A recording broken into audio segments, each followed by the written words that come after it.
Morning guys. Text ko lang po ang aking alaga. Kasama ko araw-araw si Pantra. Kahapon po ay nagpalit po tayo ng gulong kasi nabubog po yung gulong niya at nabutas.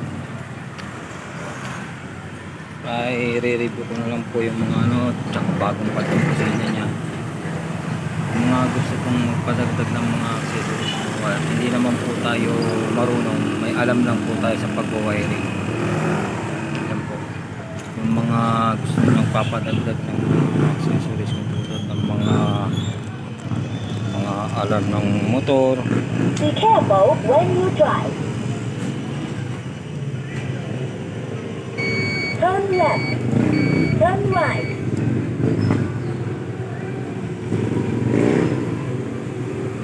Charger, mga pangmalakasang kusina po. Pero tip ko lang sa inyo, kung magkapakabit kayo ng kusina, ang malakas po yung loud horn na open po siya.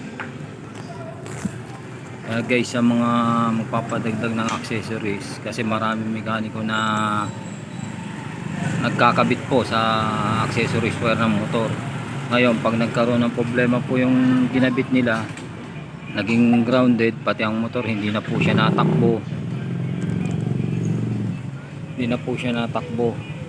Kaya ang payo ko lang sa inyo, kung magkakabit kayo ng mga dagdag accessories wire, mag-iwalay po kayo yung mga busina, o kaya malakas naman ang charging ng motor nyo, didirect nyo na sa baterya kaysa magkabit kayo ng mga kakabit nyo siya sa accessories wire, kasi hindi po siya gaano source ng kuryente. Gawa nga po na nahati po yung bato ng kuryente sa mga accessories wire. Kaya yun lang ang tip ko, kasi mahirap po pag nagkaroon ng problema, lalo na kung bago pa ang motor nyo, magpapakabit kayo ng mga dagdag accessories sa motor na hindi naman po siya marunong. Dagdag gastos din po.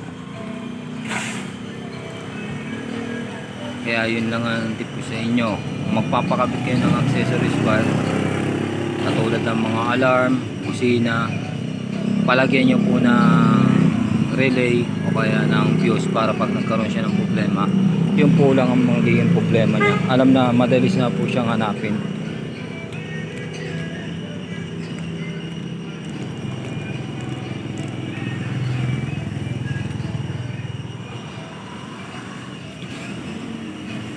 Huwag niyong kalimutan mga guys, i-support ang aking channel para sa mga tips.